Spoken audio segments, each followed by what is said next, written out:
দার্জিলিং শহরের কোলাহল থেকে অনেক দূরে সিঙ্গালীলা জাতীয় উদ্যান। এই উদ্যানের ছায়ায় লুকিয়ে রয়েছে একটি ছোট্ট পাহাড়ি গ্রাম। প্রকৃতির বুক জুড়ে ছড়িয়ে থাকা এই গ্রামে নেই কোনো কৃত্রিমতার ছোঁয়া। আছে শুধু মেঘ, পাহাড় আর এখানকার মানুষের আন্তরিকতা। এখানে সময় চলে ধীর গতিতে, মানুষ হাসে মন খুলে, আর প্রতিটা মুহূর্ত বলে যায় তার নিজের গল্প।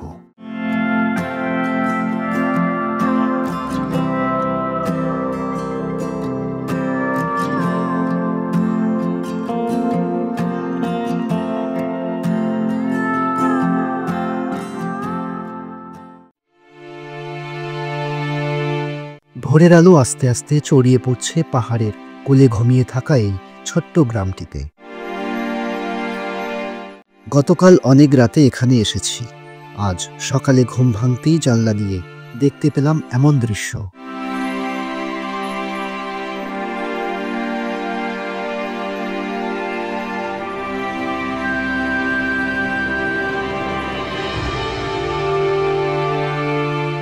এই দৃশ্যের সম্পূর্ণ স্বাদ নিতে আমি বাইরে ওয়াচ টাওয়ারে এসে বসলাম।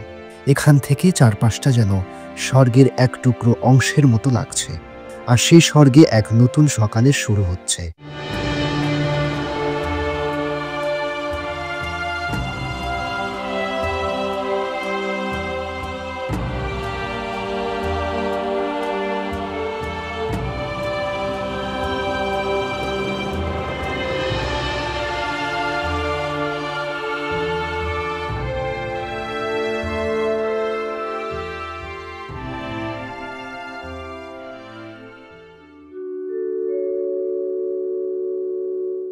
দামেগাঁওতে আমি আছি এই হোমস্টেতে।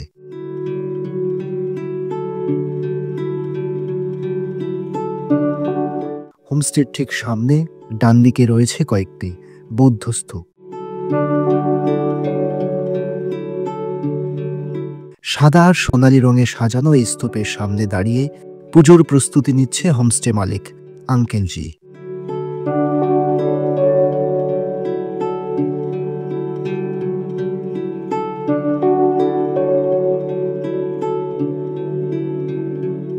হাতে ধনুচি আর মুখে বৌদ্ধ মন্ত্র পাঠ করতে করতে আঙ্কেলজি ঘুরপাক খাচ্ছেন স্তূপগুলির চারপাশে।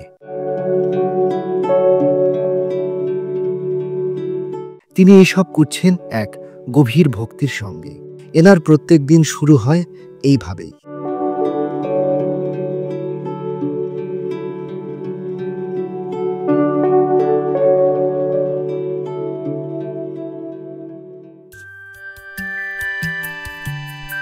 আজ সকালে জলখাবারে হচ্ছে লুচি আর আলুর তরকারি। রান্নাঘর জুড়ে ছড়িয়ে রয়েছে তার লোভনীয় গন্ধ।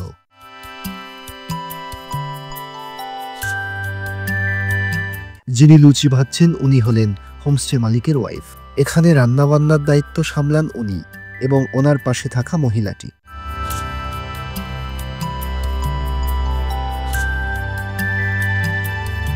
এনারা অতিথিদের খাওয়াতে খুব ভালোবাসেন, আর হাতের রান্না তো খুবই সুন্দর। গতকাল রাতের খাবারে তার প্রমাণ পেয়েছি।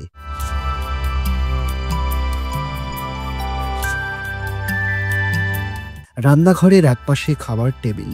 এখানে অতিথিদের খাবার ব্যবস্থা। টেবিলের সামনে বড় জানালা। এখান থেকে দেখা যায় দূরের পাহাড় আর জঙ্গল।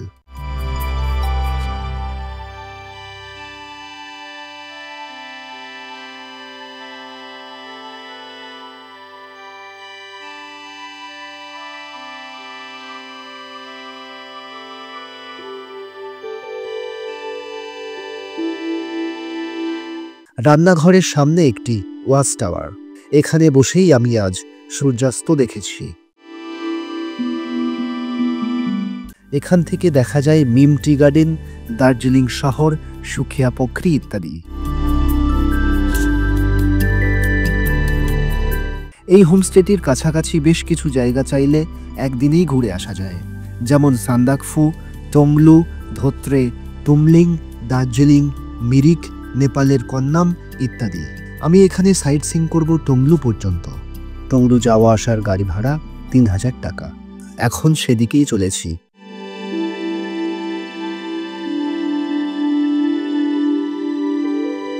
হোমস্টে থেকে মানেভঞ্জন গাড়িতে 5 মিনিট, আর সেখান থেকে টংলু পৌঁছতে সময় লাগে আরও 30 মিনিট।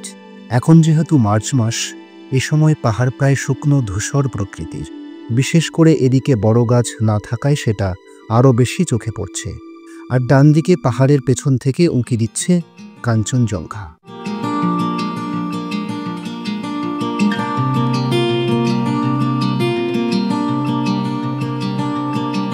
প্রায় 30 মিনিট পর টংলু পৌঁছালাম, আর এখানে পৌঁছেই দেখলাম কাঞ্চনজঙ্ঘার এমন দৃশ্য।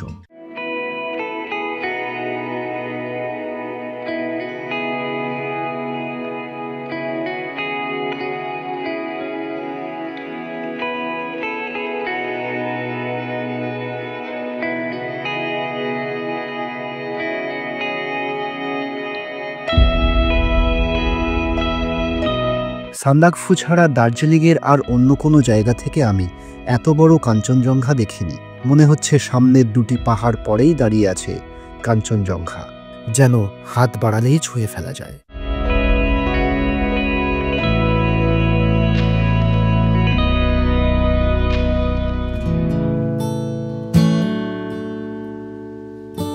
এখানে রাস্তার ওপরের দিকে আছে একটা জলাশয়, এখন অবশ্য জলশূন্য। মূলত এটি পশু পাখিদের জল খাবার জন্যই করা হয়েছে।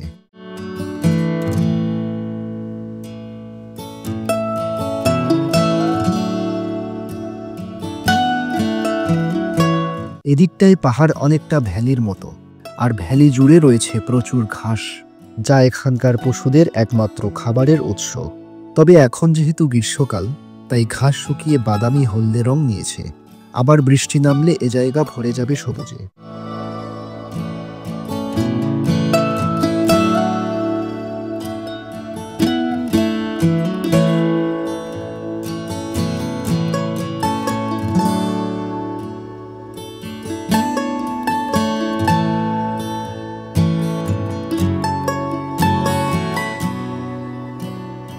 টংলু থেকে তুমলিগের ঘরবাড়ি দেখা যাচ্ছে, মাত্র 2.5 কিলোমিটার।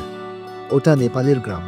টংলু এবং তুমলিং এই 2 জায়গাতেই বেশ কিছু হোমস্টেও আছে, চাইলে রাত্রি যাপনও করা যায়।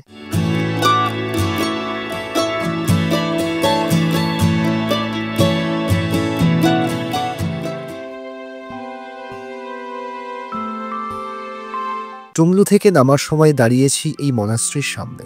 এই জায়গার নাম মেঘমা, এটিও একটি গ্রাম।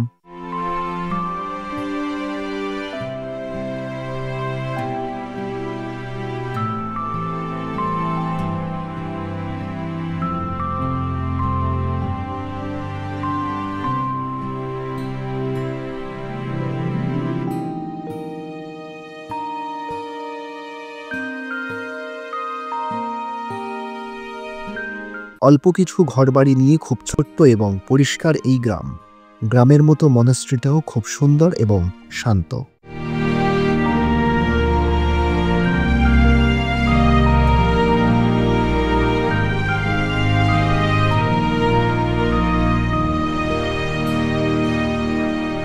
মেঘমা থেকে কিছুটা নিচে নেমে আসলে আরও একটি গ্রাম, নাম তার চিত্রে। এখানকার প্রাকৃতিক সৌন্দর্যে মুগ্ধ হয়ে আমাদের এখানে দাঁড়াতেই হলো।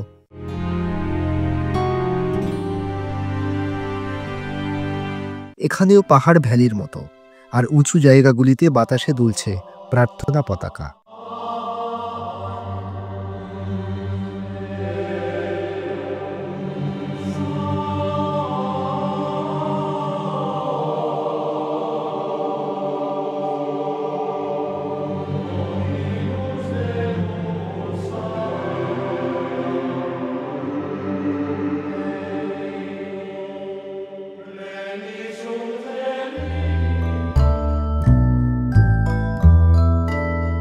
বেশ কয়েকটি হোমস্টে দেখলাম এখানে, আর তার সাথে ছোট ছোট রেস্টুরেন্ট।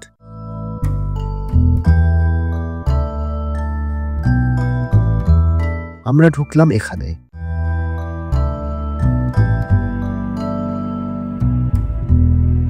রেস্টুরেন্টের বাইরে থেকে দেখলে বোঝা যায় না ভেতরটা এত শৌখিন হতে পারে। আমরা অর্ডার করেছি চিকেন মোমো, 8 পিস 80 টাকা।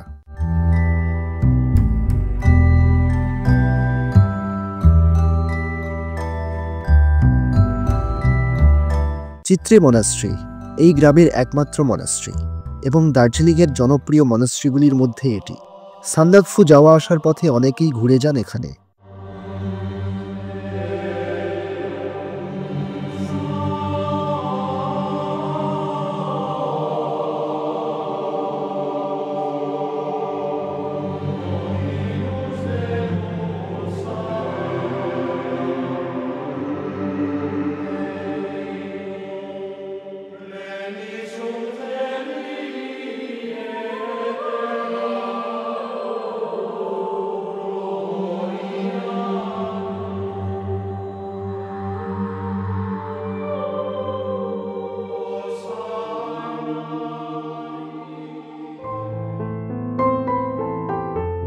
সাইট সিং করে হোমস্টে ফিরলাম বেলা 2টো নাগাদ।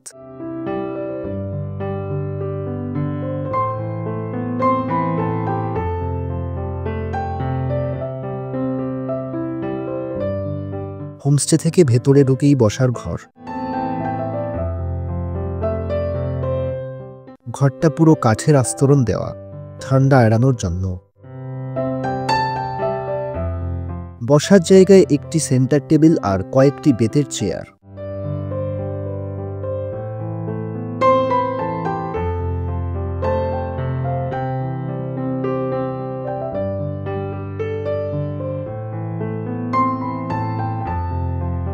এখানে আপাতত 3টি ঘর আছে গেস্টদের থাকার জন্য। আমি আছি এই ঘরে। ঘরগুলি খুব পরিষ্কার পরিচ্ছন্ন এবং যথেষ্ট বড়। আমার বিছানার পেছনে বড় কাঁচের জানালা। এখান থেকে ঠিক এমন পাহাড় দেখা যায়।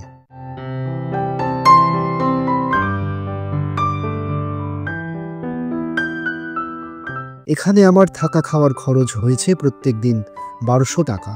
তবে সিজনে এবং অফ সিজনে এ খরচটা কিছু কম বেশি হতে পারে। প্রত্যেকটি ঘরে পরিষ্কার অ্যাটাচড বাথরুম আর গরম জলের জন্য আছে গিজারের ব্যবস্থা। শিলিগুড়ি থেকে এই গ্রামের দূরত্ব 77 কিলোমিটার, এনজেপি থেকে 88 আর বাগডোগরা থেকে 82 কিলোমিটার। পৌঁছতে সময় লাগে প্রায় 3.5 থেকে 4 ঘন্টা। রিজার্ভ গাড়ি ভাড়া 4000 টাকা। আর শেয়ারে আসতে হলে শিলিগুড়ির দার্জিলিং মোড় থেকে সুখিয়াপুকুরি, সুখিয়াপুকুরি থেকে মানেভঞ্জন, তারপর মানেভঞ্জন থেকে 15 মিনিট পায়ে হেঁটে একটু নিচে নামলেই হোমস্টে।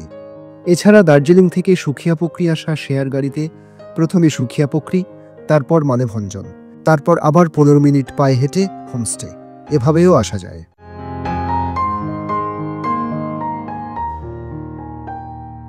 রান্নাঘরে আসলাম দুপুরের খাবার খেতে। আজকের খাবারে আছে ভাত, ডাল, পাহাড়ি সবজি, পাঁপড়, স্যালাড আর ডিমের ঝোল। প্রত্যেকটি খাবার অল্প মশলায় রান্না, একদম ঘরোয়া।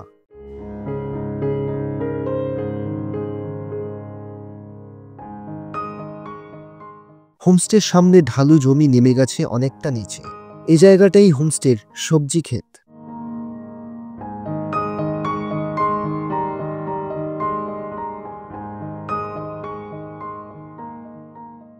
এই সময় আপাতত আলু, মূলো, পেঁয়াজ এইসবের চাষ হয়েছে।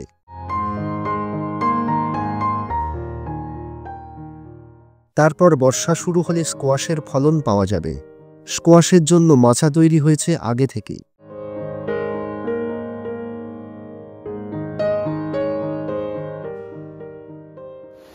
সবজি ক্ষেতের অনেকটা নিচে বয়ে গেছে একটা নদী। বর্ষায় সে নদীর জলের শব্দ হোমস্টে থেকেও শোনা যায়।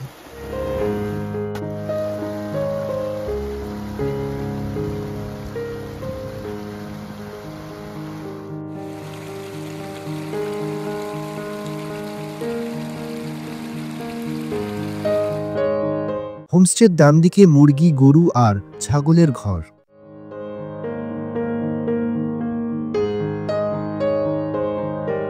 প্রায় 30টিরও বেশি দেশি পাহাড়ি মুরগি রয়েছে এখানে। এই মুরগির স্বাদ নিতে চাইলে হোমস্টে তার ব্যবস্থা করে দেন। এর জন্য অবশ্য আলাদা টাকা লাগে।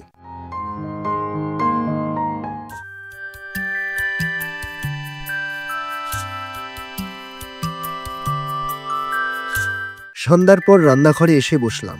রান্নাঘরের এক কোণে ছোট্ট একটি ফায়ারপ্লেস। আঙ্কেলজি সেখানে কাঠের আগুন জ্বালাচ্ছেন।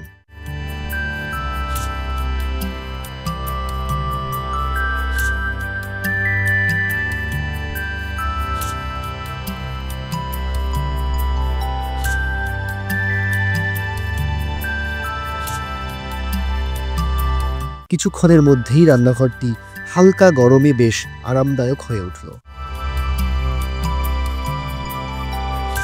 ঠিক রাত্রি 9টায় রাতের খাবার খেতে বসলাম।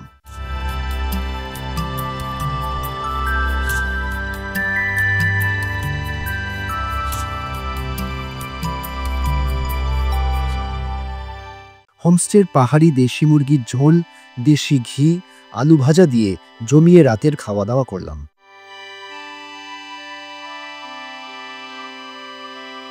মুরগির ঝোলটা ছিল অসাধারণ, কম মশলায় স্বাস্থ্যসম্মত। ভিডিওটি কেমন লাগলো কমেন্ট করে অবশ্যই জানাবেন, আর সাথে লাইক, শেয়ার এবং চ্যানেলটি সাবস্ক্রাইব করতে ভুলবেন না। আমি তন্ময়, এতক্ষণ ছিলাম আপনাদের সাথে। আপাতত এই পর্যন্ত, আবার দেখা হবে পরের ভিডিওতে অন্য কোনো গ্রামের গল্প নিয়ে। সবাই ভালো থাকবেন, সুস্থ থাকবেন।